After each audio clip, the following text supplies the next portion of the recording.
This is Fantastic Pains and How We Hide Them. I'm not Chris. And I'm not Karina. But we're here together. As usual. And we're a little silly. So strap in. Yeah, It's no gonna joke. get funny. Or very serious and dark real quick. Who Both. knows? ¿Por qué no los dos? I don't know. Maybe because it has to be funny or we die. It's just gonna be, it's serious and funny at the same time. I am seeing stars. That's because you're staring at the bright thing. Yeah. That's what happens. Oh man, I when wish you we stare could at the like. bright thing. I need to take a picture of this one day so people can see the other end of the room. Oh yeah. You're like, look at what we have to do This is our to ridiculous love setup. you. This is how we love you. This is how we love you. Oh man. Yeah. So that's the kind of day it is. Mm-hmm. So fun times ahead. Beware and wear a helmet. Be safe. Choose life. I don't know. Choose love. What time is it? It's time for you to get a watch. But it's actually it's time for the weekly recap. Check in. There we 2-week edition. Yeah, because we did not do an episode last week. We tried. We were fucked up. It was just the whole thing was fucked up. Yeah. We tried like 3 times and it just wasn't going to happen. So, No. meh. Yeah, no. Nope. We're allowed to skip a week. Yeah. I'm actually impressed that we've gone this far without skipping a week, True. to be perfectly honest. Yeah. Like there was one we shot on like a Wednesday, Mm-hmm. and then we shot some on Sundays and things, but we've always had them out. So be proud that this is the first one. So there. We needed it. It's I hope good. you missed us. Now we're back with a vengeance. Mwahaha. Ha ha ha. Mwahaha. Ha ha ha ha. Ah. Ha. Okay. I'll go first because Okay. yours ties into our topics. Yes. What did I do? You What did I do? had a new doctor. I saw the doctor, but I'm trying to think about the week before. Oh, okay. Before I get to the doctor talk, I dislocated my rib in my sleep. Oh yeah. Yeah, twice. It happened twice. Oh shit. Where the first time I think I was rolling over and it happened. The second time it just happened. And I felt it slowly, and it's in the front and the back. So instead of It's it just just like floating. popping out, it goes like whoonk, and pulls forward, and then you can see it like lumped forward. Yep. And then I'm like trying to push it, but then it hurts. So I have a Yep. floating rib, and it sucks to breathe. Yep. And all I did was sleep. It's like same thing when you're sitting and you dislocate your hips, and you're just like, all I was doing was sitting. Yeah. It was like that day that I got really pissed off because I dislocated both my shoulder and my elbow in my sleep. Yeah. And then woke up and was like, what the fuck is this? Had to relocate it and then couldn't get back to sleep. Yeah. So that Good times. happened. What else? We recovered from Meow Wolf Yep. because we did do Meow Wolf. We Mhm. just haven't had an episode since then. Yeah. We just got to edit it and put it together. Yeah, there's a lot. It's like 4 hours of footage. I know, it's crazy. And it's chaotic footage. There's no No rhyme or reason. no. We'll have to just go back again, just the two of us, so we can focus a little better. Yeah, and our intro sucks. Yes. Like the one in the car I like. Yeah. The one where we're standing out, I just no, it's not good. We'll have to we'll need to make a trip. Yes. And it was good. Meow Wolf was awesome. It was really It hurt fun. real bad afterwards. Yep. Like you were saying earlier, like I was dragging myself along. Like I was like, I want to see everything. Yeah. But I was forcing myself at the very end. And then we gave up because the kiddos were done. Oh, they They were just fried. dude. Fried. Yeah, they were done. Yep. Poor things. And then I got to meet with my temporary doctor. Mhm. So my primary quit. She got fired for fighting for patients How dare. because she was very strong-headed and didn't take shit from the director. Bureaucracy. Yeah, pretty Woo. much. So I got to meet with my temporary, who I've met before. She like floats around. Oh, good. Okay. So she's been filling in So before. not like brand new. Right. And I think she's French. She's got a really, really nice accent. She's very nice. Okay. And we went over, she had me go through everything. So we went through, I even did the biting for her. Really? Yeah, she's like, how flexible are you? And I was like, well, you see, I'm pretty flexible. Watch me do all these cool tricks. Yep. But she knew like that you had to be like 10 degrees or 15 over on certain joints. Yeah. And I was really impressed with that. And we changed a bunch of my meds, Okay. like the dosages, because she was worried about my heart rate Oh, and my yeah. blood pressure, that it changes so drastically from sitting to standing. Orthostatic intolerance. Oh, Yeah. God, I am orthostatic intolerance. I should be the poster boy for it. Like, oh, you're laying down now and your BP's 140 and wow, way to be. Yeah. You shifted slightly? Oh, Well, no. And she took my readings when I first sat down and they were really high. And I was like, Mm-hmm. oh, just literally wait 5 seconds and Yeah. it'll be fine. And they did it again. Perfectly normal. Yep. Then I laid down. Horrible again. She Yep. didn't believe me that it would change when I laid down. So Mhm. Yeah. Oh, it's terrible. it was good. So it went well. Good. We changed some things up. But she seems to mostly like your plan, right? Yeah. Or at least the way it is now. Yeah. She even had me move methocarbamol from her to pain management so that it's all. Oh, good. Like, if she was like, it'll look better if another doctor looks at it, if it's all being handled, if all that stuff's being handled by pain management. I was like, good call. That I makes appreciate sense. you. Yeah. Because this is your primary, right? Yeah. Yeah. Okay. So lisinopril, like heart meds and levothyroxine and stuff like that. Yep. And then I have to go in and redo blood work on Monday, I think. Nice. Okay. Are they just doing the normal panels? Yeah. Okay. My vitamin D was really low, so they want to recheck that. And I take vitamin D because I of that take it. reason. Yeah, I have to take it. Yeah. And something else was my thyroid. My thyroid was off a little bit, so I may be on too strong of a dose of my thyroid meds. Oh, okay. But it could have just been that day. Right. So we'll see. Who knows? We so will hard see. to pin it down. Yeah. Yeah. Other than that, it's been a lot of just chilling with people online. Yeah. You kind of have that little community. Yeah. I built a group of ADHD loners. Not loners. The people who have lost their people. Mm-hmm. So. He's taking in all the strays. Yes, we have. And I love it. Yep. Oh, is it my turn then? I believe yes. Okay. I don't remember 2 weeks ago. Meow Wolf happened. Yep. Then there was that week of recovery. Yep. And I know that. Oh, yeah. I was in and out of the building a lot. Yeah. For a multitude of reasons. Raisins. My car broke down, which was great. But baby brother was able to come in the clutch and fix it for me. No, it was your alternator. Shh. I was going to make a joke about it, but then I was like, no, it's too easy. It was funnier with and then he took it and ran with it. Yeah. So, yeah, my alternator went out. My car died literally getting off of the highway on an exit ramp. Oh my and I God. was like, oh my God. So I was like, where's the next auto parts store? Mm-hmm. And so I went and I bought a brand new battery, which I probably didn't need, but I needed it enough to get home. Yeah. And so I got home and then all of that, and that was fun. It was just crazy. And then it's just kind of been a mad dash at work a lot of the time. And then, let's see. I thought I had something on Monday. I had a phone appointment or something. Oh, I had therapy earlier that week or last week. And that was good, but it was it's just a lot of emotional labor. Oh, yeah. Where I'm like, oh, okay, I finished that and now I'm exhausted. Great. Let's see. I don't know. Up until pain management. Well, I mean, which I got to see, which that was cool. the big thing. Yeah. And everything was kind of waiting for that to happen anyways. Exactly. Yeah. So there was a lot of I had to take their questionnaire where it was shade in or put a check mark where it hurts. And I was like, fucking everywhere. Just the whole thing. Pretty much everywhere but this section of my abdomen on the right side. This spot on my forehead is fine.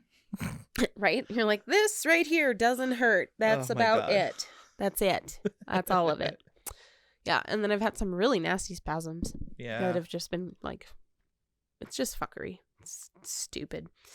So Thursday I was off work for appointments.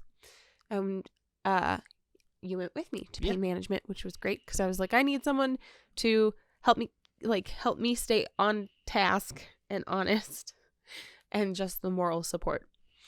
Weird side note, it was in my old Yeah. child hospital building. In But, the like, pediatric building. But it was like, I went there during like bad times in my life. So I was sitting there and I was having like weird emotions build up. It was bizarre. Yeah. I was Like emotional flashbacks. yeah. It's just, it was not fun. Once we got in the room, it was fine. But like sitting in that lobby, I was like, God damn, I remember this place. Right? I just think it's weird that they had pain management in the pediatric building to begin with. I kind of wonder if it was originally like across the way in the behavioral health building, but I don't know. Who knows? Yeah. Well, they did say they were new in that area. Oh, yeah. They hadn't used that room before. Mm-hmm.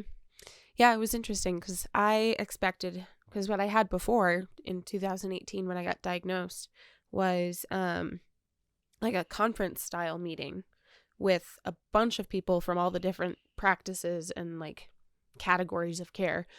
And then, so I was expecting that. And then we got in and it was just my DO and the pharmacist, which was interesting and less intimidating, thank God.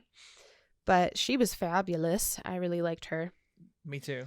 It felt more like my health setup where like she was talking about the comprehensive health, like right. It was very whole person, which is actually why I picked a DO. Yeah. Because they're more whole person focused. Yeah. And not so like, oh, here's the symptom, let's treat that. They're like, let's get to the root of all the things. Well, and it wasn't denying it either. Yeah. You know what I mean? Like she wasn't like, the things you're on now, horrible. Right. It was like, I like what you're doing. Like, yeah. Well, and that was the other part that was like relieving, I guess, was hearing from her that like, you're doing all the right things. Everything you're doing, you're on point. Like, good job. So I was like, okay, cool. Jesus. No joke. Yeah. And then we went through and talked about like the opioid stuff and managing with that. And they wound up giving me a new anti-inflammatory, taking me off meloxicam. And it's, what is it called? Celebrex, yep. Yeah. So I'm taking that twice a day. And then what we learned, which was really interesting, was they have seen good results from people who keep like a baseline level of Tylenol essentially in your system. Yeah, because it goes through you so quickly, which I didn't realize that it was like a peak and then down. Right. So their hope is, and this is on the 650 milligram things. It's Tylenol arthritis, but it's ER, it's extended release. Yeah. And so I'm taking 2 of those in the morning and 2 of those in the evening, just to try keeping that in there. Yeah. And then we talked about like the opioids and let me stay on what I'm on, which is great, and just let them know when I need a refill, and just kind of talking through it all, because I was really worried they would just be like, yeah, no. Let's try other things and take you off of all that. Well, that's always the worry. When you're starting in a new place, I always have the 2 concerns. I'm either worried they're going to be like, no meds, let's try something completely holistic, which I've done before. I'm not against trying something else, but like to just cut off my support system all at once would be startling, to say the least. Or that they just medicate. Right. Just be like, oh, here are your meds. Yeah. But that's not what I need. Right. Well, in that whole in that whole person view, they're going to have me do an intake with the pain psychiatrist, psychologist, whoever it is, and then probably hand it back to my regular therapist, which is good. Yeah. So we will see how that goes. I don't know. Yeah, probably go over like all the fun things in your life. Yeah. Talk about all your trauma and then all the things you've done to like to build up like your EMDR stuff and make sure that you have coping skills. Yeah. Well, and that was like my mission kind of going in, was to be like, look at all of the skills I have. I am not lacking in coping skills and mechanisms and all of this stuff. And you weren't like repeating it over and over again. You know what I mean? Like you presented them and she took it in. She was like, okay, good. Yeah. She even caught your horrible Karen joke. Uh-huh. Oh, she thought that was funny. She just snuck it in there. It caught me off guard too. Yep. Like, what was you're talking about, like, your body as a whole and being like, yeah, it's Karen's an asshole. Karen's She an kind of just asshole. does whatever she wants to do. when she got like 2 sentences in, and then She wait was a second. talking, and then she's like, "Hold on, did you refer to your body as Karen?" And I was like, "Yep, that's what my massage therapist named her." And she was like, "That's amazing." Yeah, It's like, yes. the pharmacist tech liked it too. He was He's giggling behind Yeah. his computer. Yeah. So at least they thought I was funny, which is like half the battle yeah. for some weird reason, No, they were invested in what you were saying too. Yeah.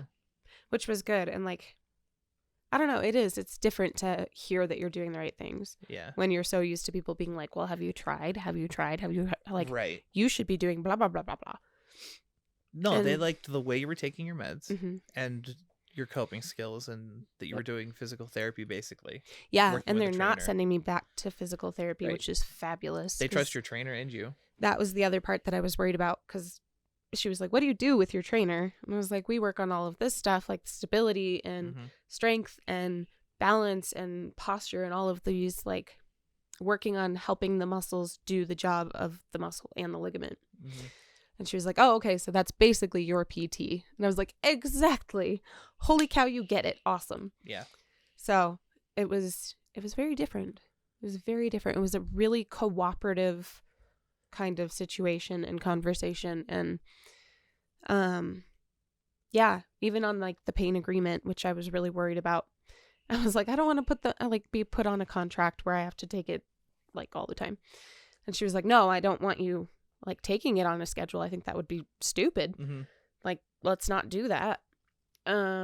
So yeah, it was really nice to have them basically be like, you've done everything right up until this point. I don't see any reason not to trust you with your own care, essentially. Yeah, it was different. You get to keep the weed. Yeah, that was was a the good other one. part. That's probably what I was fishing for when I was talking, but losing track of the conversation. But yeah, no, even on she was like, we'll do like UAs. And I was like, what about weed? And she was like, I don't give a fuck. Literally. I don't care. I Like, literally don't care. Don't give a shit. Yeah. As long as it's not meth. That's exactly what she said. She was like, as long as you're not like hanging out in a car where they're smoking meth, you're good. She's like, I don't want to hear any secondhand meth stories. I was like, yeah, it would suck if you accidentally methed. I know. Oops, I accidentally did meth. Whoa. Oh, she's gonna check out the podcast. Hi. Sorry. They were tickled about the name, Yeah. which usually people are when they're like, wait, you have a podcast? Because I wanted to throw that in there as like, look at the support system that we've created. Yeah, we have a community. And Yeah. we practice the skills that we've been told and Yeah. taught. Well, and we pick have up like ones. honest conversations about what works and what doesn't, and how different everybody is from everybody else. Like, I don't. I have dishonest conversations about how everyone's the same, and we need to get over ourselves. go internally. ahead. Go ahead. I'm Okay, let's see. this will be good. No, I couldn't even pretend, like for a second. Like I can't. Sorry. But yeah, it was interesting because she like, and they always do when they're talking about opioids, where they're like, it can make the pain worse if you're taking it a lot. Yeah. And you're like, yes, I'm aware of that. But then I did have to throw in there that like, here's the thing, I'm not afraid of the pain.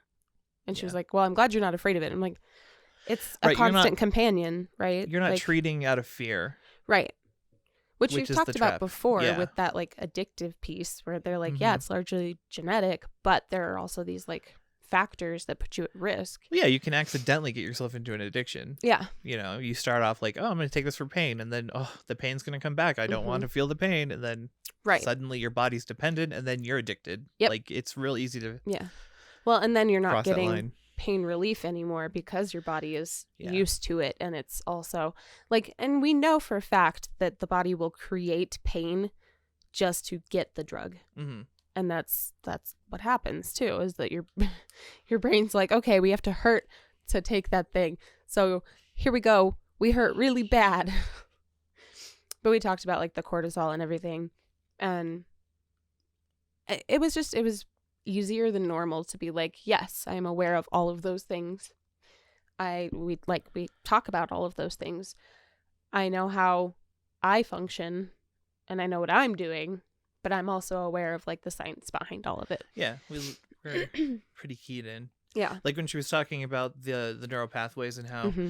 you can build up a resistance and like to the point where your sensitivity goes up when you're Right. on opiates. Yeah. I was like, I knew about that. Yeah. But Well, and I think it plugs into what Kaylee was saying with that, like, creating that false baseline, Mhm. essentially, which makes sense. And I mean, our bodies are really good at doing it on their own. We're Yeah, like, this yeah. is normal now. But yeah, it's interesting because, yeah, it'll just, your body gets more and more sensitive to pain, I guess. Yeah. But I think there's also that element of, like, it's different for us because we're treating different pains. Right. And Well, so the that neural pathways are not quite she understood the same. that because she said specifically there's the chronic pain in Yeah. like the normal pain that you feel, and then there's the random pits that Yeah. come into play. Mm-hmm. So she understood that we're dealing with random spurts of intense pain and then the chronic stuff. Mm-hmm. She was just saying that to treat the chronic, she doesn't like using opiates. Right. Yeah. Well, and she understood that, like, the weather plays a huge factor, which I feel like is hard for people to believe, I guess. Maybe not believe, but to, like, put enough stock into it to be like, this is really bad. Like, when a cold front comes in, really not nice. Really not nice. Mm-hmm. So, yeah, it was interesting because she's only been a pain doctor for the last, like, year and a half. Yeah, she was doing physio before that, right? Like, well, she was a family doctor before that. Yeah. But yeah, no, I think she'll do well, and I hope she sticks around and that I can keep her. Yeah. Because it's A, rare that I find a female doctor I like, and B, like, she's good people. And I think she's going to be somebody that, if she stays in that position, that I can, like, add to my regular care team, which is great. And then I'll be talking to the pharmacist in, like, a couple weeks. And then another follow-up visit with her later on in, like, December, I think. But yeah, it was surprisingly really, really good. And I feel relieved and confident that we're doing the right thing and we're moving forward correctly. And we'll see. Yeah. She was like, you do everything that you're supposed to do and you go to work every day. So let's try to maintain that level of functioning. Right. She was saying that you're just, like, the amount of, like, activity that you keep up with and that you don't fall into the trap of, like, inactivity and then falling, you know what I mean? The spiral that happens. Right. Like digging that hole of being out of motion. Mm-hmm. Yeah. Yeah. It was just different to have somebody hear me when I was like, my problem is not the pain. My problem is exhausting myself and then not being able to cope anymore. Yeah. I'm very good at coping, but I am tired of coping at certain points and I need to take a break and bail out. I was looking up the thing. She wanted, they suggested that treatment. Oh, yeah, yeah. What was it called? Naltrexone. Okay. I think it's naltrexone. It's a treatment usually for alcoholism. Mm-hmm. It's what you take. But in a very, very small dose, without pain meds, it helps with, clearing those pathways, basically. Yeah. Like turning them off. Mm-hmm. Yeah. So the ones like... the ingrained pain pathways that you get from chronic pain, that helps tear that apart, basically. Yeah. So it basically turns off those hypersensitive fibers, I guess. Yeah. Yeah. Yeah. Well, and it was good when they brought it up and I was like, that's really cool and I'm totally willing to try it, but not in the winter. Yeah. And they were like, oh yeah, no, that's fine. Let us know when you're ready. I was like, okay, cool. Because yeah, I'm not going to mess with things too much right now. No. It's winter and I hate it. Yeah. No, we're feeling it already. But yeah, it was a very good conversation and I think it was really productive. It's what it should have been like the first time. Yes. Because that's what my current pain management is like. It's everything all at once and they listen to you and they trust your input. Right. They don't just, go off of what your stats are when you go in. Right. Like, well, obviously they're lying, or you know what I mean? Mm-hmm. Well, and with Kaiser, it helps so much that like my chart is just available to them and they can That's go the one through thing it I don't beforehand. have, and I wish that I had a way to connect all of mine right now into one. That would be just so much more convenient. Yeah. Because it helps to be like, well, and even with the chart, I mean, they still ask questions. They're like, what were all of your surgeries for? Yeah. That was funny. Yeah, right. Where I'm like, surgery was easy. I'm trying to make you understand that like pain is not an unusual thing for me. Yeah. I'm not worried about the pain so much as I am like, I need a break. Yeah, I didn't want them to discount or think that I was there for other reasons too, like before. So I was like, yeah, no, I've had more surgeries. I'm fine. Like I can manage. Yeah. We're not here to like bamboozle you. Right. But they said they liked having advocates there, Mm-hmm. which I thought was also really, really nice. Well, and I just flat out explained where I was just like, sometimes when I get nervous, I downplay, and that's not what I needed to do here. Right. No, you So he's going to keep me honest. You did good. Yeah. And it went well. And I think there was only one thing. Oh, the night sweats cracked me the fuck up. She was like, well, like how often? And I was like 2 to 3 times. And she was like, a week? A week? And I was like, no, a a night. Yeah. And she was like, what? I was like, yeah. Like that shit wakes me up and then I'm dehydrated and it's horrible. Mm-hmm. Yeah. That was fun times. Yeah. It was a good visit. It really was. So I'm like, I'm feeling pretty confident moving forward. And so happy I get to keep my weed. Well, and you can just contact them now. Yeah. Like, they'll listen to you and Well, and they're going to manage my meds so I don't have to like do the secondhand thing. Yeah. Which I mean is not like a huge pain, but like it can be if they're like, oh, well, these are just suggestions from them. Right. And I'm like, sorta, but not really. Yeah. No. I'm happy with the way it went. Yeah, me too. By far. It was good. It was helpful. But it does kind of go into our topic moving forward. We wanted to talk about kind of the mind and body connection and how that can affect your pain levels. Wonder where we got this topic from. And your mental health. Was it Morgan or Ruth? It was Morgan. Aha. We just call you out a lot. Sorry. I was like, was it Ruth or Morgan? I can't remember. Stop being awesome. I don't know. How dare. Yeah. You want to introduce our topic? Yeah, well, I mean, it's pretty straightforward. It's the connection between how your mental health can affect your physical health and vice versa, and how it can spiral out of control. I'm trying to think of a really good example. I mean, it's the obvious one is that when you're depressed and you're already feeling shitty, everything hurts more. Yep. But there's a lot more to it than that. Yeah. It's little things and yeah. Well, and I think it's important to note that cortisol is not just produced for pain. Right. It can be like stress and anxiety and all of those things as well. And the more of that you have in your system, the more screwed up your baseline is to begin with, and like those peaks and valleys along the way. So, I mean, it makes sense even just chemically when you think about it. Like, of course your pain is worse when your mental health is worse. And then alternately, your mental health can crash when your physical pain is way up there. So I think, yeah, having those high levels of cortisol and having it coming from both sides can be really challenging to decide like what's what or to even decipher what's what. Discerning between the two. I have that a lot where it's like, I hurt really bad. Now, am I feeling a certain way? Or you ever feel like you're you ever feel the difference between being chemically imbalanced and feeling something like genuine? Or like you feel like you're being forced into a feeling because like you've been hijacked? Yeah. Yes. Like I get that a lot. Before Cymbalta, it was like that a lot because I knew, and that's blessing and curse in being like self-aware, I guess. Right.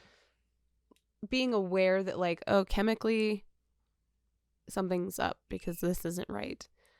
But also there's that piece of you that's like, well, maybe it's because you're just actually a big bag of shit. I don't know. Yeah. Right. No, that's a thing. Yeah. You're like, am I feeling this way because I'm feeling this way, or am I feeling this way because my brain is broken? Right. Well, and when you realize that it's just because you're imbalanced, there's nothing you can do about it. Right. You're like, I'm still going to have to go through this, and there's nothing I can do about it. Right. Which makes it worse, really. Yeah. That's part of the spiral. Yeah. Oh, absolutely. Absolutely. Well, and then you start punishing yourself because your brain is broken. And like, I say broken, I really don't mean like broken. I mean like your chemical levels are screwed up. Yeah. And that's not, I don't know, because I feel like the stigma for all of that comes down to like, oh, you need medications because you can't handle it. Right. It's your weakness, not that you actually are dealing with something. You're just weak. Right. Yeah, exactly. And like taking medication can feel like that defeat where you're like, oh, I need this because my brain is broken. And then like, it's hard to trust yourself, right? You're like, what is what? Is this reality or is this my chemical imbalance? My Chemical. That's the new album from My Chemical Romance, My Chemical Imbalance. Yes. Yep. Well, and the fun of it being that when you're in major pain, that can flip the switch, right? So that could trigger you to be imbalanced. Yep. So, oh my God, I hate it. I remember so vividly those times when that would happen. Here's the thing: is that those pathways are already like pre-wired. Yeah. And so if you hit that trigger, your brain, as amazing as it is super fucking lazy. And it's going to take the shortcut. Yeah. And that shortcut leads to bad places. So it's hard. It's hard to be like, oh, wait, maybe let's not take that road. And let's consciously make a decision to do something else. But it's hard. Yeah. And it's hard to like catch it in the moment. Because it's hard to decipher what's what. For me, I know that I'm out of balance if I start sundowning. Which used to be a really big one for me, was as soon as the sun set, I was like pacing the halls and like almost manic, I guess. So yeah, that's my big like indicator. It's like, oh, am I sundowning? Something is not right. I can feel it coming on now. Like it's like training through bipolar, like learning to feel when something's about to happen. Yeah. Like you can feel it coming on, like the manic episodes or like a depressive episode. I can feel it building, so I can almost beat it sometimes, but other times it's still gonna happen. Yeah. Like if you had a couple really bad ones recently, right? Like if my meds run out and there's nothing I could do about it, I just kind of have to power through it. You know, a lot of mindfulness and then a lot of just like, you know, this talking yourself through it. Yeah. Exactly. And breaking like down the moment. Yeah, exactly. Because and it's interesting if we like self-examining that timeline, right? Going back and being like, oh, before I wouldn't even have recognized that this is a thing, or I wouldn't even have questioned it. I would have been like, oh, this is a mood I'm in because I'm hurting really bad, right? But then going back and being like, am I hurting really bad, or is something else going on? And not to say that like when you're hurting, it's not real. It's all real because you are experiencing it. Whether or not it's like a chemical thing or if it's a physical thing, I mean, it's good to know for yourself. Yeah. So you can work that out within yourself. If you can identify it, yeah. But yeah, don't ever let anyone be like, no, it's not real.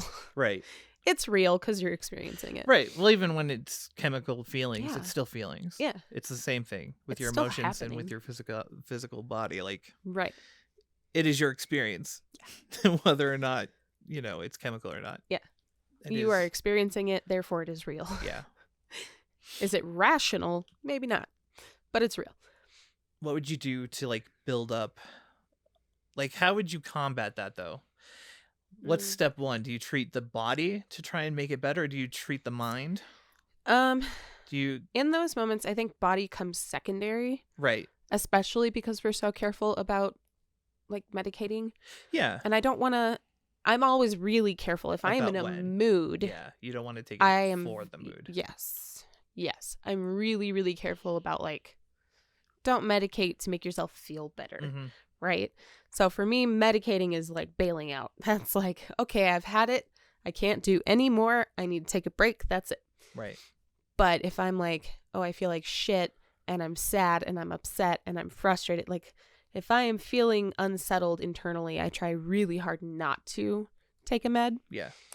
Because I don't want to fall into that trap. And I'm like, so that's not what we're medicating for. What do you do to help on the mental end? So like, you're in the middle of a depressive episode. So for me, I don't know. I try and make myself comfortable. Yeah, that's what I was going to say is like, do what feels good. Yeah. And that's usually what I wind up doing is like I'll take a bath or Apothecana. Mm-hmm. So usually I'll like put on the Apothecana and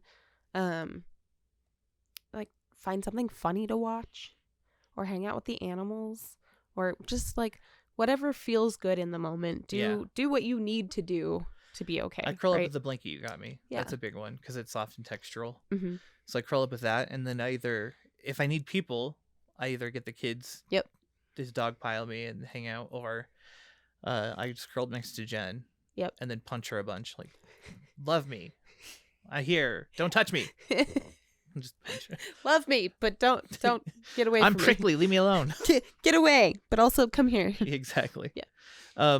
Or if I need alone time, it's distractions. Try and find something that I can do comfortably, like watch something. Yeah. You gotta have like a comfort something, Mhm. like a show that Right. you can watch over and over again, or Yeah, find something that's comforting to you or grounding for you. yeah. Like, what is it that's going to make you feel less overwhelmed?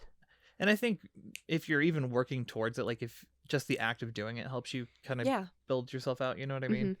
Because you're like, okay, I'm not feeling well. I'm going to do something for myself. Yeah. And that should help your cortisol levels. Yeah. Well, and it's like building a ladder, right? It all comes Exactly. back down to that hole. Like, how do you get yourself out of that hole without using maladaptive Mhm. coping skills? So a big one for me is if I'm just like having a really hard time getting going, my first move is like, okay, we want a coffee because that's going to be what's like my indicator to like we're doing stuff now. Yeah. Right. And usually that's like, okay, so if I want to go get a coffee, I need to take a shower. And so I'm kind of backwards planning from that comfort item. Working towards like a goal, basically. Yeah. Mm-hmm.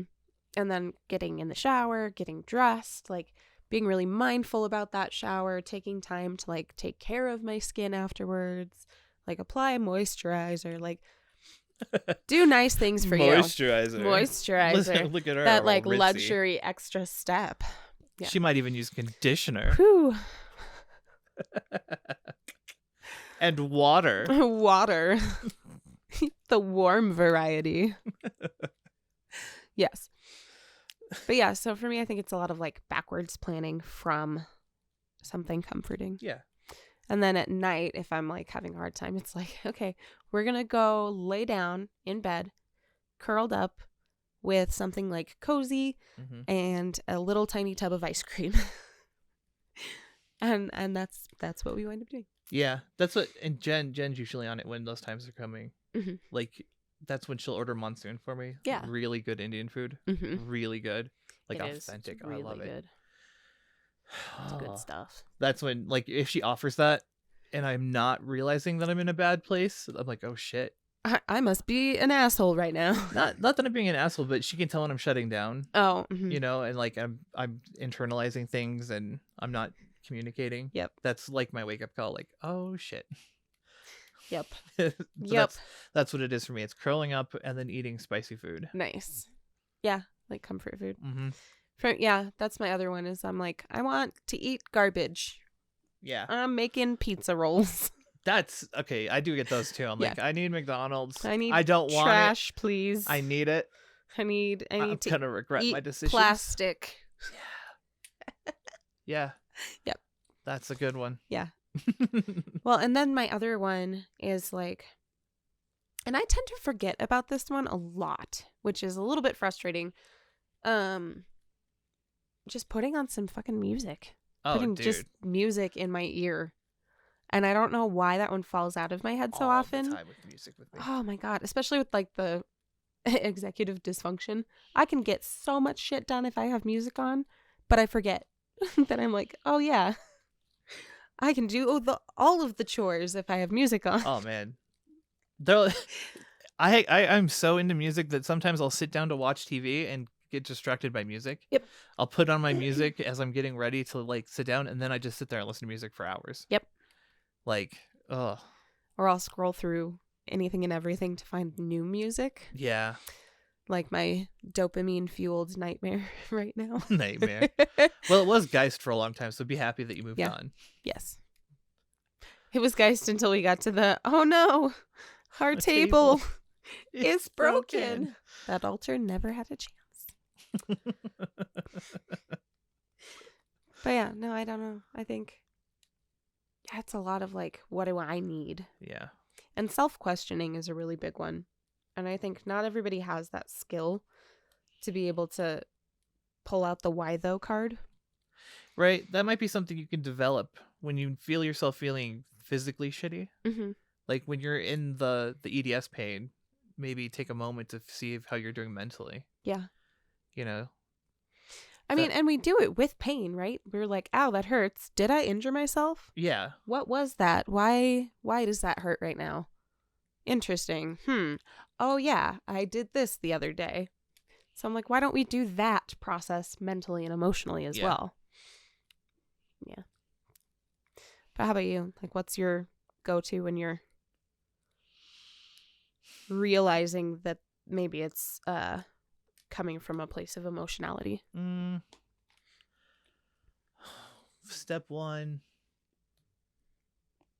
I feel it coming on. Mm-hmm. So let's start there. Which is like a ball of anxiety that starts in my chest. Mm-hmm. And that's usually the mania coming on. Oh, like, yeah. oh God, I'm about to get manic. I'm about to rearrange my entire life.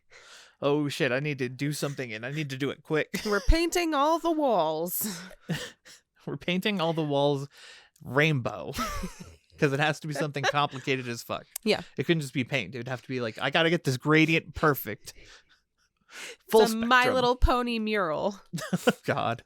I feel like coming on. If it's not nighttime, like daytime, it's a matter of usually sitting down and collecting myself first. Mm-hmm. Like this is gonna happen. I gotta deal with it. And I don't want to stop for the day. Like I don't want to curl up in a ball just yet. So I usually find an activity that's productive and distracting. Yeah. So a lot of cleaning or Yep. like, I'll go like do the dishes. Like even working on computers. Mm-hmm. Like if I need to like do a daily or like a weekly mindless task. Right. Yeah. Something to just clean it out or take something apart, fix one that I have because I always have something on them that I can work on, Yeah. That helps a lot. But I don't know that distracting is always the way to go. Mm-hmm. It depends on if it's something that's going to wash over you and then pass. Right. Or if it's like if it's a chronic issue that you're pushing away. Yeah. When you're in a major depressive episode, like there's not a whole lot you can do other than building ladders daily and trying your damnedest. Yeah. And going to therapy. Yeah. I take therapy for granted because I get it now monthly. So yeah, that's huge. It really is. It's because it's hard to get out of our like I don't want to say echo chamber because we're not like it's not like confirmation all the time. Right. But we think so similarly that it's hard to like take a different tack or a different perspective, I guess. Yeah. And so therapy can be really helpful in that way. Oh yeah, absolutely. Yeah. But yeah, I think if you're alive on planet Earth right now, you need to go to therapy. That's just me though. Just saying. Like we've been traumatized over and over again for the last like 2 years. So yeah. And some of us have trauma from before that. So that doesn't help. Some of us have trauma since that. Yeah, that too. There's trauma everywhere. Uh-huh. Yeah. And it's interesting, like the more science that comes out about it, and the more we know about how the brain works and brain plasticity. Yeah. And how you can rewrite those connections. Yeah, it's worth doing. It's worth like getting to know yourself. Yeah. You're worth it. Yeah. Deal with it. Tough shit. You want to go on break? Mm-hmm. That's fair. It is a good time. What should they do? Y'all need to take your meds. Drink your water. Have a snack. Maybe don't go outside because it's kind of shitty outside. It's kind of cold. If it's shitty. If it's nice and you can enjoy the sun, go for it. If not, just find something warm. Yeah. Something cozy. Yeah. Get cozy. See, I have my cozy sweater here today, too. Yep. For those of you on YouTube, you can tell. It's fluffy. So fluffy. Oh, I thought it was gonna feel harder than it did No, because it's so fluffy. it is It's soft. The inside's softer, actually. Ha ha. Yeah. Ha. So yeah, go find something cozy. Yeah. Be happy. Oh, Don't. do something nice for yourself. Yeah, that too. Some self-care. Mm-hmm. Yep. And then we'll go take our break and cry break. Cry break. We're not Sorry. gonna take a cry break. No one's crying, but it's stuck in my brain now. Yeah. The pre-show, man. Yep. Oh boy. Wow, we were special when we got started. Man. All right. We'll see you in a minute. Bye.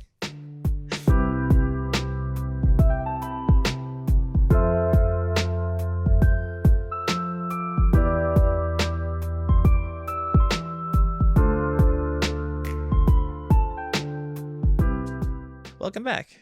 How was your break? Hopefully, you do the things? Hopefully you did the things.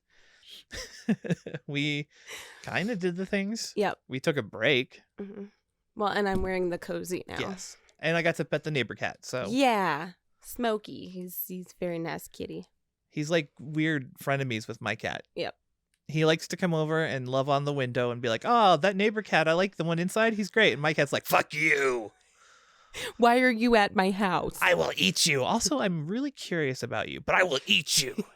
Are we friends? I hate you. That is a cat for you. Yeah, he doesn't know what to do with himself. It's very cat of him. Yeah. So what is our secondary topic? We got a couple. It. Oh, I had a no. spiel and I forgot it. Oh no. My spiel. It's broken. Oh, what was it? Oh, it was balancing things you should do for your physical and mental. Yes.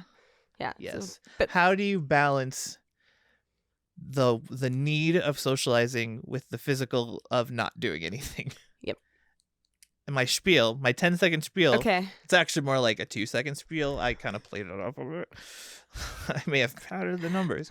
I don't. I prioritize socializing always. Not always. Always. I don't know about that. Depends on the person. Because sometimes, like, if the weather, yeah, because you will say weather depending sometimes. With people who understand. Yeah. There are people that I absolutely cannot say that to and would drop everything to go hang out with. Okay. You know what I mean? Yeah. I get that. Yeah. Like extended friends that I haven't seen in a while. Mm-hmm. Kaylee, I can let her know what's going on. Yeah. And she understands. So I've had to push things back with her before. Mm-hmm. But I would like if she needed me to, I would drop everything and just hang out with her. Right. You know what I mean? Yeah. Same with like visiting. Mm-hmm. I would just hang out with them. Well, I think there's also that like certain social situations demand fewer spoons than others. Those are people that I can just hang out with. And right. It doesn't. Where you're like, I don't have to like put spoons into masking. Because that's where I get annoyed and pissed off. And I'm like, I feel like shit. And I'm not going to go mask for somebody that I'm not sure I care that much about. True. Yeah. It depends on the person.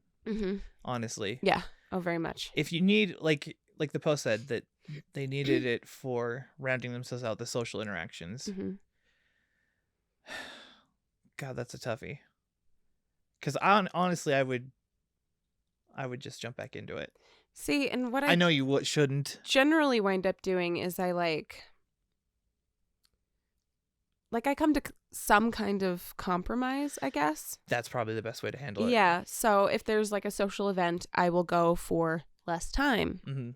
Or like I'll show up later so I have more time to like recover in between whatever thing. And I mean, I've learned that if I keep my shoes on, I can keep doing things. So if I go home, I have to like not take my shoes off and then go back out. Do you think it would be a problem though if like these are people that you socialize with that aren't as accepting? Would they think that you're blowing them off to like show up late or to leave early? You know what I mean? Do you think they could get offended by that? Yeah. Yeah. In the right situations? Oh, yeah. Especially like leaving early. Yeah. Being like, okay, I know everything's just starting, but bye. Yeah. But usually if I'm going to like a social event like that, I'm with somebody who can kind of field that for me, I Right. guess. Yeah. So like, You've installed a person. yeah, when I go out with my coworkers, most of them know, like, yeah, Karina can only do so much stuff because she does a lot of stuff and she's kind of broken. And then be able to explain that to other people who are like, oh, she's leaving already. Mm-hmm. And that way I don't have to field it and I don't have to like explain myself or feel badly about it or feel judged for it. But I also, I don't know that I care what people think anymore. True. To a certain But degree. it's not so much that you care about it, just that it would impact your future socializing. Like, if they get offended, they would yeah. cut you out, kind of a thing. Yeah. You know? Yeah. I don't know. It's hard, too, because I think it is going to be different for, like, introvert, extrovert, in between. Very true. Yeah. Because I'll go through phases where I'm like, I really need to socialize with somebody. Yeah. And then I go through phases where I'm like, I don't want to make eye contact with another living person for 3 days. Thank you. Bye. Right. Yeah. I don't know. And it kind of is that, like, you have different friends who are filling different roles in your life. And you kind of play a different role in all of your friends' lives. Right. Yeah, it's tough. So I think the answer to the question is, or to the I guess the point would be to limit yourself, make compromises, like you said. Yeah. That honestly, like, if it's too much to just go back to how it was before, then you can kind of meter out yourself and test your new limits. Yeah. Yeah. Well, and like having a good idea of what you can do with, like, checking in with yourself to go like, okay, how many spoons do I realistically have? How many do I realistically have to spend on this activity? But you have to be honest. That's the problem. Yes. That's one of those exercises where you have to be like, well, actually. Yeah. Yeah. Trying to do 2 ladders simultaneously. Yeah, I was just kind of looking at the prompt because it's really interesting, the link between the physical and mental, and then like being, I don't know. I think if you're a more social person, not being social can negatively impact your mental health, which again physical. can negatively impact your physical. Right, so you're going to feel it way harder. I think, and I really like Maslow's hierarchy of needs, because at the bottom we have those like base pieces. But I think knowing what your needs are and then knowing how to meet them is going to be huge, because that's the thing, is that we are social animals. We need other people, as much as that sucks, but we do. Yeah. So I think thinking about it as a need can kind of change your relationship to it as well. Right. So if you think about, like, I have a need for love and belonging within my friend groups. In order to meet that need, I need to go be with my friend groups, right? Right. So yeah, I think it's a matter of knowing what your needs are and knowing what is met and what's unmet. And then, I mean, there are going to be times where you have to trade one need for the meeting of another. So maybe you're trading out like physical comfort for love and belonging. Yeah, no joke. Right? So it's kind of this balancing act of like, what accommodations can you make, and what little tiny, like, what corners can you cut in places to make it all fit. But I think it's going to be really individual, because it's your needs. It's not somebody else's needs. Yeah. And we all have like physical needs and mental, emotional needs on different levels and different expressions of, I guess. Yeah. So, yeah. Yep. It's an interesting one, though. Yeah. Balancing act for sure. I like that answer. Yep. Good job. Thanks. I'm glad. Like, I talked enough to get to the point. Cool. Yeah, you did. Go me. You did it. I did it. Hooray! Yeah, no. All right. So what was our next one? This was from Ruth from a while ago. Okay. This was about training your significant other, basically. Oh, yes. In what you need and how to remember the communication, I guess. Big picture, really. Yeah. Yeah. So, and I understand this because she's talking about how her spouse tends to like pick one symptom and then provide a very simplistic answer to it. That would drive me nuts. Well, and mine does as well, where he's like, oh, I think the muscle spasms are caused by this knot that's right here. And I'm like, other way around, but good try. But it's their, and this is where it gets hard, because it's their way of trying to like problem solve your pain, basically, because it goes back to people who do not have chronic pain cannot understand chronic pain because they do not have the schema. Right. They do not have the depth of knowledge for how pain functions on an ongoing kind of basis. So they draw upon their knowledge of pain and what causes pain. Right. And try to make sense of it that way. So I think in part they're trying to like process what's going on with us, but they have very limited tools in order Right. They're just to lacking do the that. vocabulary, basically. Yes. Because they haven't experienced it. They don't. Yeah. They can't. Yeah. You can't. Yeah. You can't. And that's that I think is one of the hardest parts about being in chronic pain is that other people cannot understand you. Right. There will be people who just cannot. It's not that they won't. Right. It's that they literally can't. They'll try. Yeah. Yeah. Like, God, I remember that fight with Jen for the longest time. Yeah. It wasn't a fight. It was just Like an ongoing conversation. right. Like trying to convey the constant fucking pressure all the time of the pain and how it wears you down and how it's not, there's no simple, right. Like I wish there was a knot in my back that could be like massaged out that would fix everything. Oh, that'd be so nice. Yeah. Holy shit. I didn't have a whole lot of problems with that. Like she understood early that she doesn't understand and that she can't. Yeah. So. Well, and I think that's just a point you've got to like help them reach is that like you can't understand what it is. Yeah. And no, there's not going to be like a simple fix. Because believe us, if there was a simple fix, we would have used it long ago. And guess what? Most of what you're going to suggest to us, we're aware of. It's in our menu. We use it or we don't use it, depending on how things go. Yeah. And I mean,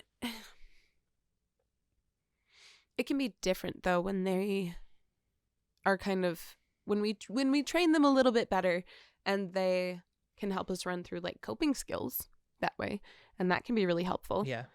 Because a lot of the time in the moment, you forget about your menu of coping skills, right? I feel like having them know coping skills in general with you, learning that with you, would be brilliant.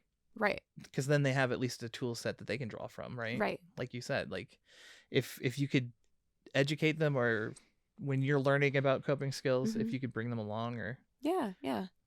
Well, and I think that's because that way you can kind of run through that like checklist. Yeah, absolutely. Yeah, and that would be more helpful instead of like, oh, I bet you it's this because of this. Right. And if you did this, it would solve everything. Right. Yeah, no. Let's move beyond that because it's Jen's just checklist not. that she does, basically. It's getting to them to that point where they can be like, have you done this? Have you tried this?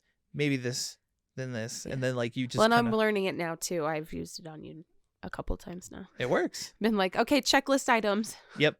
Did you use the Apothecana? Yep. What was it last time that I didn't? There was something it was the Apothecana. Was it no, it was the meloxicam. I had taken all my meds. Oh, I had tried anti-inflammatories. Right, Yeah. but I didn't try that specific anti-inflammatory, and I was like, okay, good idea, and I went. Yeah. Yep. Mm-hmm. So, I mean, yeah, absolutely. I think you're right. Like, help them understand your menu of coping skills. Yeah. So that they can offer you like options in those moments. Because it's really hard when you want to help and you don't know how. Right.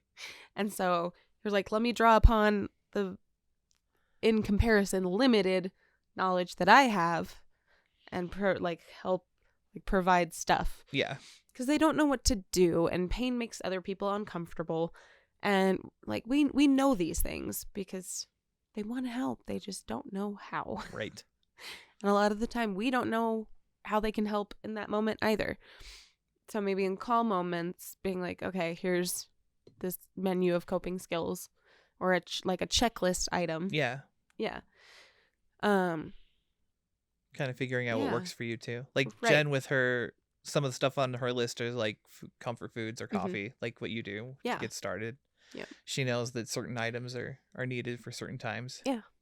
Well, and I think that's exactly it. Like, I think if you went through and you did like an if-then kind of thing with them. That'd be really good. And I mean, if you were going to like type it up or write it up, you could be like, generalized pain, here are the coping skills or the checklist items. Or like this specific pain, here are the coping skills or checklist items. Mm-hmm. So that might be something worth looking into or something worth doing. Yeah, coming up with some version of that you can use to teach or have on hand. And have those conversations. Because it's not like they're trying to be obnoxious. No. Right. It comes from a good place. They love you and they want to help, but they have no idea how. And then we get annoyed because we're like, okay, buddy. If I could take some Tylenol and everything would go away, like I would have done that. Yeah. Would have done that. Yeah. But yeah, limited schema makes things hard. One of the conversations that we've been having in the general forum is about chipping our teeth, which I think it's the worst. I was going to save this for an episode, but fuck it. We're going to make this one run long. Fuck dentists. Yes. Fuck teeth. Yes. If I wasn't so self-conscious, I would gladly display all of my broken and chipped teeth to you. But I'm very not self-conscious. going to put my fingers in my mouth right now, but rest assured I'm missing... I showed you what for. Yeah. I'm missing 4 molars. I'm missing... I just had a root canal, the second one, yeah. 2 molars. This one's fake because it's a root canal. And then this is broken, and this is broken, and this is broken, and this one's broken, and they all hurt really bad. Fuck that. Yeah. Fucking teeth. I fucking hate it. First of all, mouth pain is a breed all its fucking own. Mm-hmm. And take it from like the chronic pain people, mouth pain is horrendous. My mom has told me before that her mouth pain was worse than birth. Yes. I'm not kidding. I think mouth pain and like facial pain is just it's the worst. Mm-hmm. It is the worst. Oh my God. Especially when you get to the point where it's like the throbbing that builds up and like you feel the pressure. And you and can then feel it through your entire Yes. face. And it's just like, is this like echo of just horror. It's awful. It's awful. But specifically about all of this, we're talking about dental guilt. Mm-hmm. I get that all the fucking time. Yep. Like, what the fuck's wrong with you? Like, did you never learn to like brush your teeth? yeah, when did you start brushing your teeth? Do you floss? No. I don't because it hurts. Most of my teeth are broken. And we get sliced up when we floss. Oh, yeah. Like, it's not the bleeding that happens because it's dirty. It's like, no, you will slice the gum. Mm-hmm. And so I avoid it because I rip the shit out of my mouth. Mm-hmm. Because we have fragile fucking skin.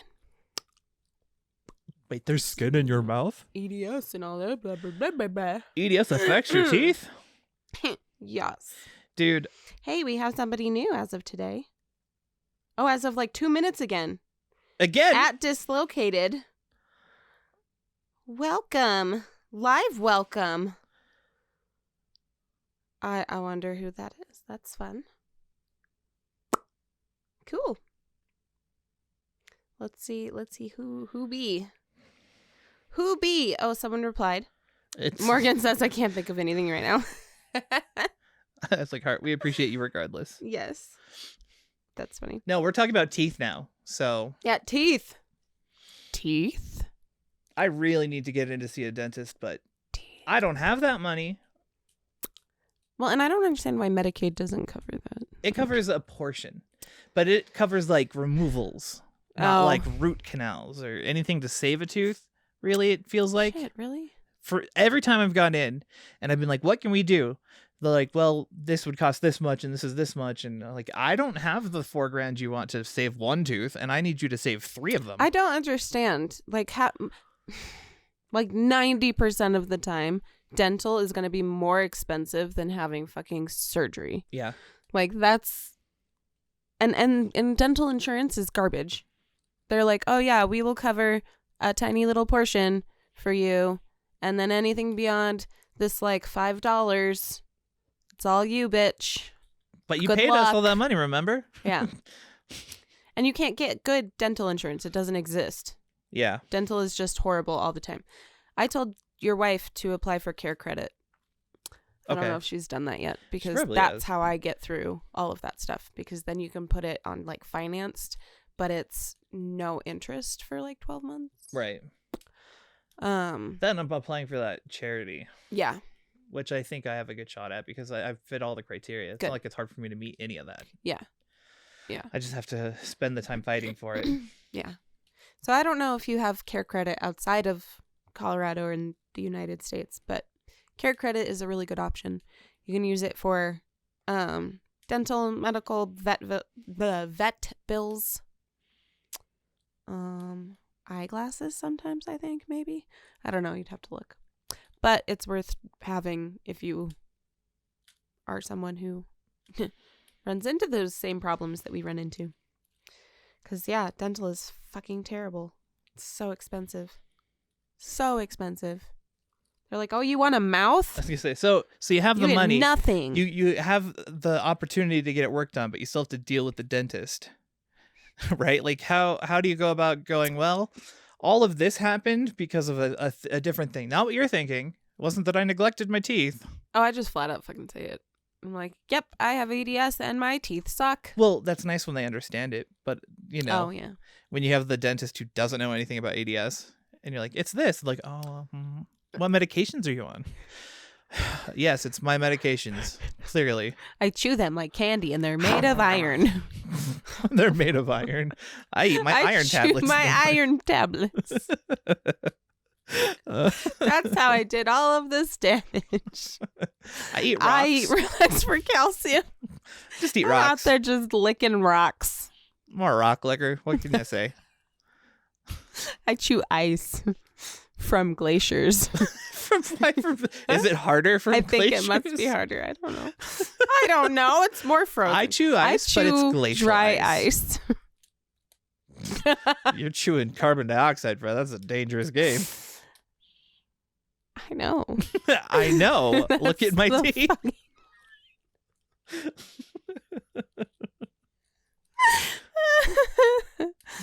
Oh. Dental. I just feel bad for people with EDS. Not me. I don't feel bad for me. I've come to terms with it. I no sympathy for self, but EDSers must be tough having your teeth break and your joints dislocate and your pain all the time. Yeah, must be. Ugh. Whew, I could never imagine. I can imagine it. I have something similar. I'm EDS adjacent. Oh my fucking God. Shut up. I hurt myself. Yeah. I coughed and my ribs out still. I hurt myself today Oh my God, get out of here. to see if ribs could still breathe. I don't know. I can't breathe with my rib out. It hurts so bad. I have to take shallow I should put breaths. him on the floor and just fix it. Just It wouldn't feel good. pile drive me. It wouldn't feel good. I don't care. I like breathing. Do you, though? Well, now that you mention it. I mean, you tried to breathe coffee repeatedly on multiple occasions. I'm not really seeing the need for oxygen. Not just repeated, but repeatedly on multiple occasions. I'm just the worst At breathing? at breathing. At breathing, yeah. No oxygen for you. Oh, yeah. When I was like passing the fuck out the other day, just over and over and over again. Super annoying. I don't know what the hell that was. Like, I think it's called super sick. exhaustion. Super sick for no reason. I don't know. Yes, exhaustion makes me pass out. I think, honestly, that's what it was. Maybe. Your body was... My body was just like, and fuck you. Yeah. Because it was weird. It wasn't like the lightheaded. It was just like all of a sudden I couldn't hold my head anymore. Yep. And I was just like conking out and then coming back to and being like, what the fuck is going on? Yeah. It's fun times. Yeah, teeth. We've moved on. We all agree that teeth suck, and we all agree that dentists suck, and I don't have any hacks for it because I still have bad teeth and bad dentists.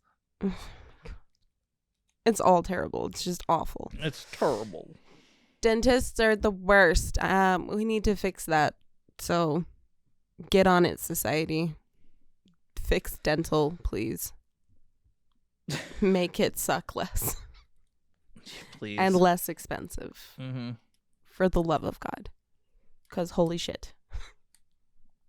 They're like, oh, I put a drill in your mouth. That'll be $900. And you're like, you were there for like 3.5 minutes. What do you want from me? I'm going to try something.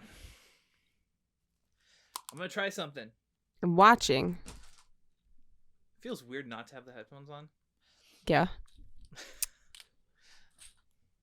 You're just watching with anticipation. I'm watching.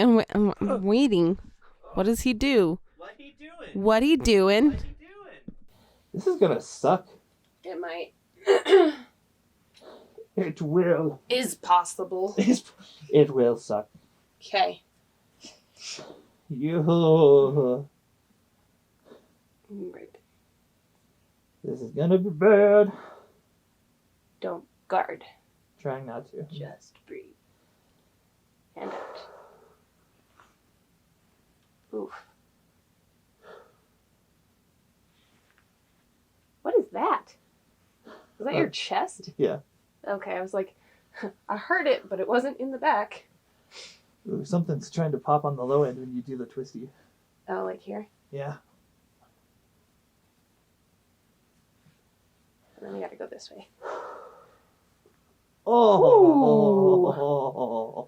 That was visceral. Yeah, do it again.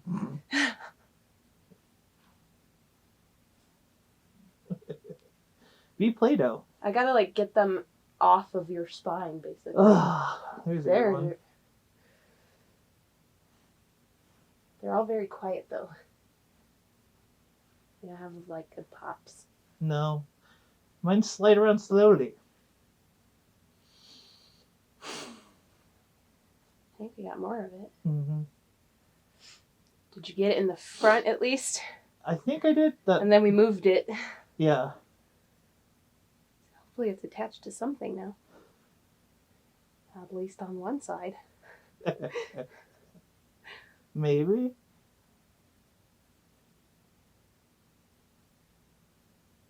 Oh, you got something there. That was me. Oops. God damn it. Stop popping yourself. Both of those pops were me. The broken trying to fix the broken. Right.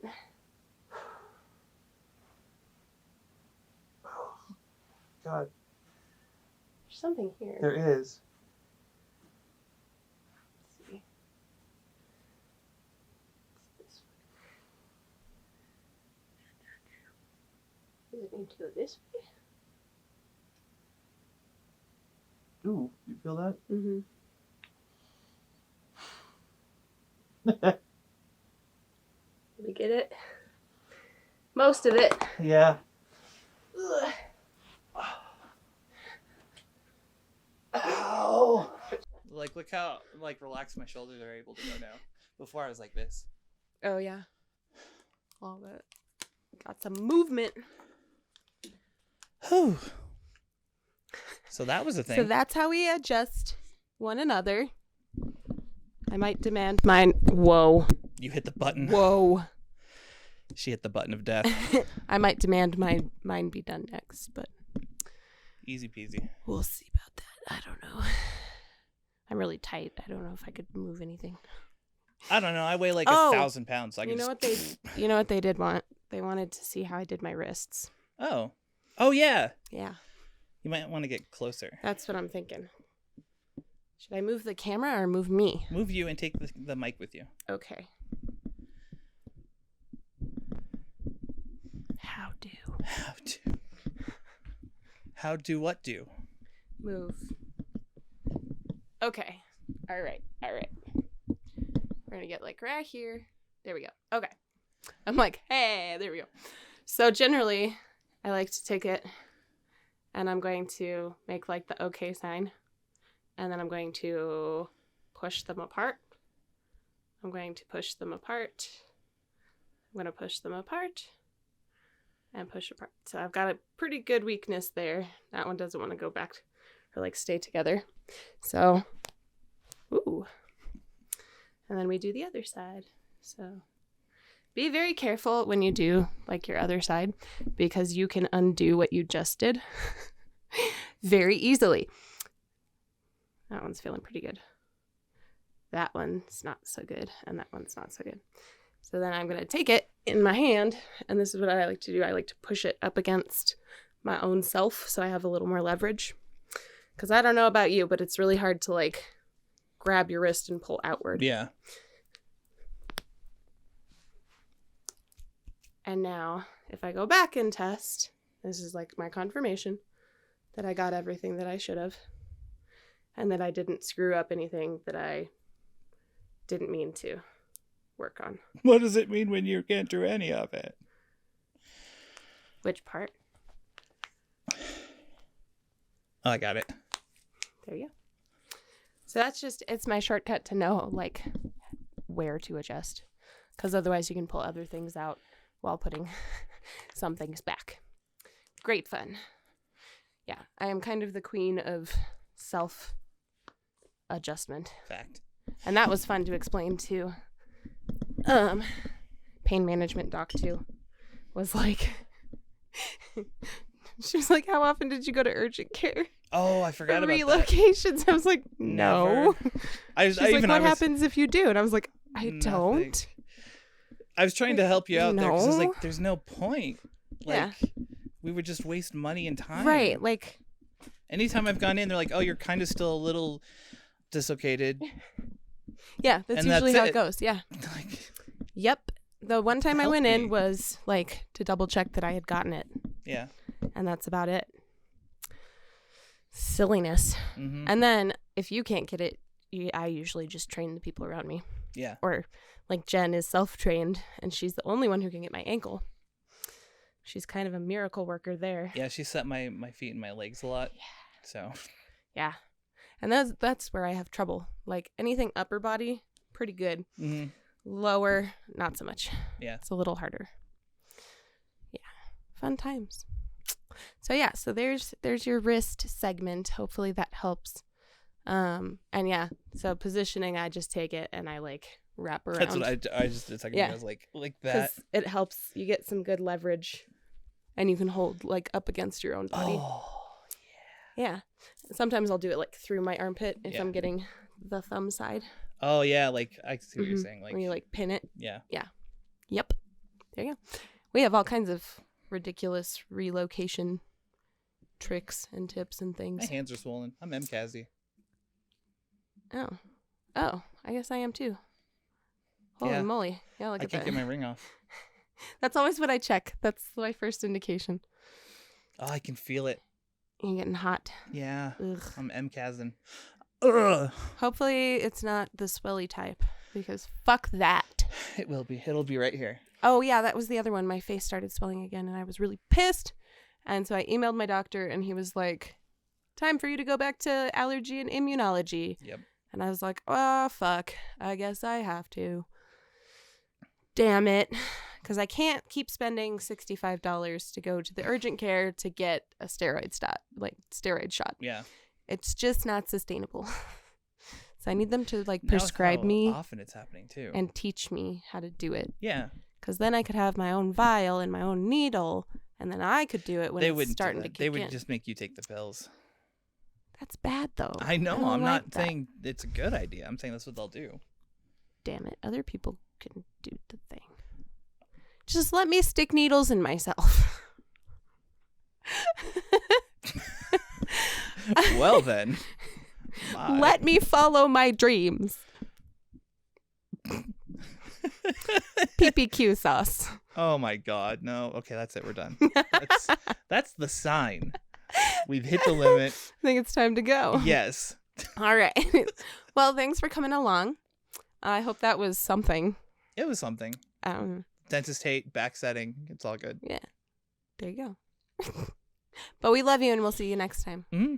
And thanks for being patient with us last week, which is really this week. Yeah. It's for not having an episode for you. Yeah. But life kind of just bitch slapped us and didn't stop.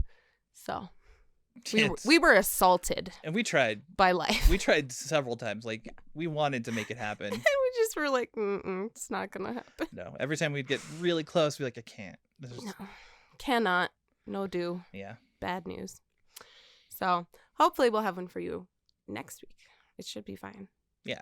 And then we've got breaks coming up. So look for more content. We're working on it. Mm-hmm. In the meantime, be kind to yourself. Look after yourself. And make sure you advocate for yourself. Oh, yeah. That tough one. Advocate for yourself. That's important. Because you can be kind to you all day, but if you don't advocate for yourself, other people are going to wipe out your good mood in a second. Yep. So, yeah. And join the Discord. That too. And like and subscribe on YouTube. We are literally one human being away from 100 right now. Yep. We're at 99. So 100 subscribers on YouTube would be amazing. And hopefully we can celebrate that with you next week. We'll see. Fingers crossed. If it happens between now and then, I'll have to record ourselves. I'll call you. Yes. And then record it. It'll be perfect. Yeah. All right, y'all. Have a safe holiday. And we'll see you in the next one. Yep. Bye.